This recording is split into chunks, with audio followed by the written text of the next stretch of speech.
Assalamualaikum warahmatullahi wabarakatuh. My name is Nur Aiman Zikri bin Sobri. My metric number 03DKA21F1087.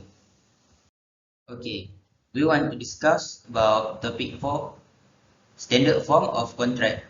Clause to be discussed is clause 16, indemnities to government in respect of claims by workmen, and clause 23, employment of workmen. Okay, today I want to present about clause 16, indemnities to government in respect of claims by workmen. Workers' compensation.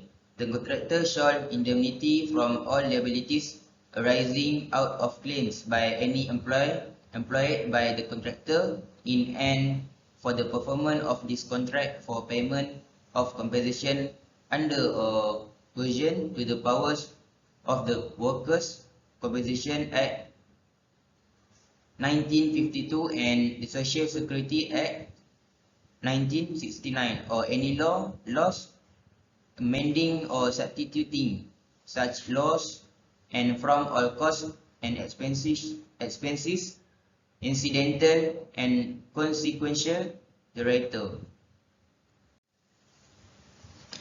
The contractor shall take out and maintain throughout the contract period workers' compensation insurance or any other insurance applicable to its employees, agents, or employers as required under the laws of Malaysia. Next, definition of an insurance execution bonds. Work insurance guarantees provided by third parties as protection to clients and contractors for a construction project in the event of any disaster, catastrophe as listed in the terms of the contract on the work on the construction site while the project is being carried out by the contractor. Public liability insurance guarantees provided by third parties as protection to clients and contractors in the event of an accident resulting in injury or death of the public or damage to public property located on the construction site or in the vicinity of the construction site. Workers' compensation insurance is a guarantee provided by third parties as protection to clients and contractors in the event of an accident on a construction site that cause injury or death to contractor workers and named subcontractor workers who are not covered by the Social Security scheme. That's all from me. I will pass to my next friend.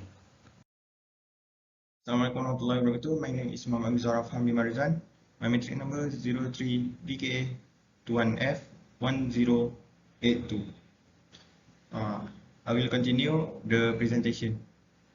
Definition of uninsurance execution bonds: employee, social security scheme, and performance bond. Guarantees provided by third parties as protection to the client against compliance and performance of the contractor's responsibilities in completing the project as required by the contract.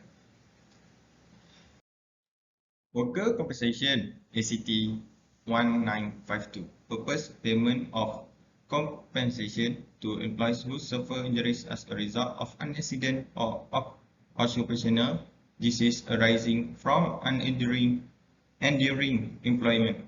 Payment of compensation to employees' dependents when the employee dies as a result of an accident or occupational disease arising from within and during employment. Social Security ACT 169.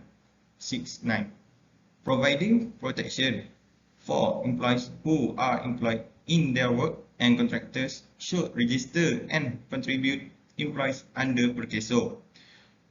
Contributes means the amount of money to be paid by the primary employer to the establishment for an insured employee and includes any money to be paid by or on behalf of the employed person to this provision.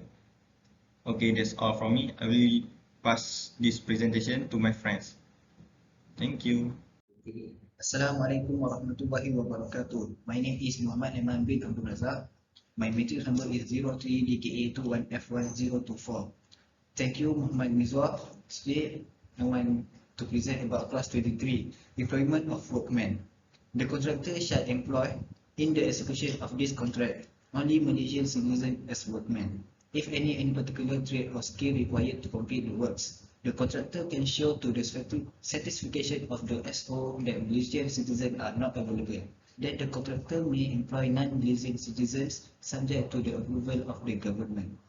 Next, the contractor shall on the commencement of the works furnish to the Jabatan Tenaga Kerja of the state in which this contract is performed all particulars connected with this contract and such returns as may be called for from time to time in respect of labour employed by him on for the execution of this contract in accordance with the requirements of the Employment Act 1955, Employment Restriction Act 1968, and Internal Security Registration of Labour Regulation 1960 or any subsequent modification or reinstatement thereof.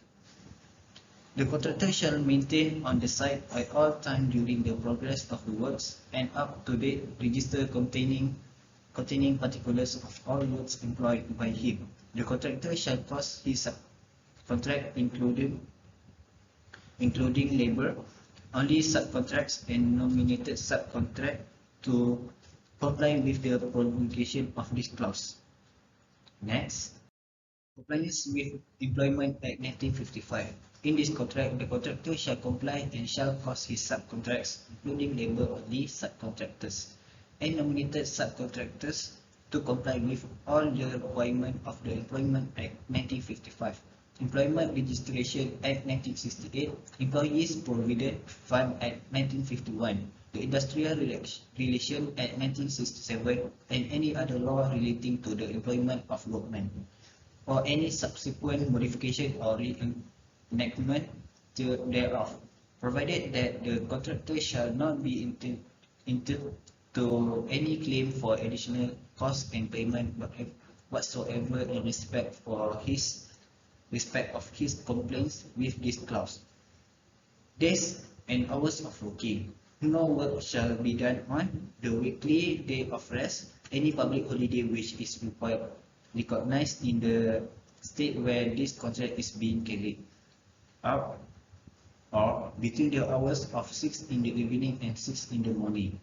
That's all for me. I will pass this presentation to my friend Muhammad Safai. Thank you. Assalamualaikum and hi everyone. My name is Muhammad Safwan Berosli. No matrix cos 03 DKA 21 F1138. So I'm going to talk about wage book and timesheet. Here, the contractor shall keep and shall cause his subcontractor, including labor only, and nominated subcontractor to keep proper wage book and timesheet, showing a wage paid to and the time worked by all workmen employed by him as aforesaid and for the performance of this contract.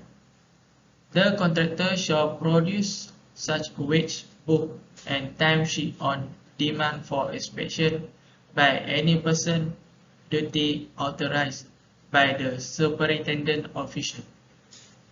The contractor shall furnish to the SO or SO representative such information relating to wage and condition of employment of workmen from time to time required.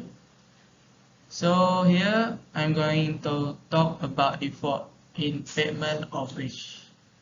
In the event of default in the payment of divide by 2, first, any money in respect of wage. Second, payment in respect of employers provided fund contribution of any workman employed by the contractor or his subcontractor, including labor-only subcontractor. Then subcontractors in and for the performance of this contract which a claim has been filed with the Department of Labour, then the superintendent official shall make a payment to the Director General of Labour or Employees for Provident Fund, as the case may be, out of any monies at any time due to the contractor under this contract, and such payment shall be deemed to be a payment made to the contractor by the government under and by virtue of this contract. Lastly, I am going to talk about discharge of workmen. The contractor shall employ in and about the execution of the work only such a person as are of a good character, careful, skill, and experience in their respective vocation and trade. The superintendent official shall be at liberty to object to and require the contractor to remove immediately from the site any person employed by the contractor in or about the execution of the works who, in the opinion of the SO, misconduct himself or incompetent, negligent in the proper performance of his duties. Such person shall not again be employed upon the work without the prior written permission of the superintendent official. Any person so removed from the work shall be replaced without delay by a substitute approval by the SO, provided that the contractor shall not be entitled to any claim for any expense whatsoever incurred by him in respect of any direction given by the superintendent official under this clause. Assalamualaikum warahmatullahi wabarakatuh. Bertemu kembali kita dan nama saya Muhammad Mizan Faham. Okey, saya akan menerangkan tentang klaus saya, iaitu isu masalah tunggakan gaji pekerja yang saya temukan di dalam Astro Awani ataupun berita harian yang sebelum ini. Isu tunggakan gaji bagi syarikat Skomi Engineering Berhad.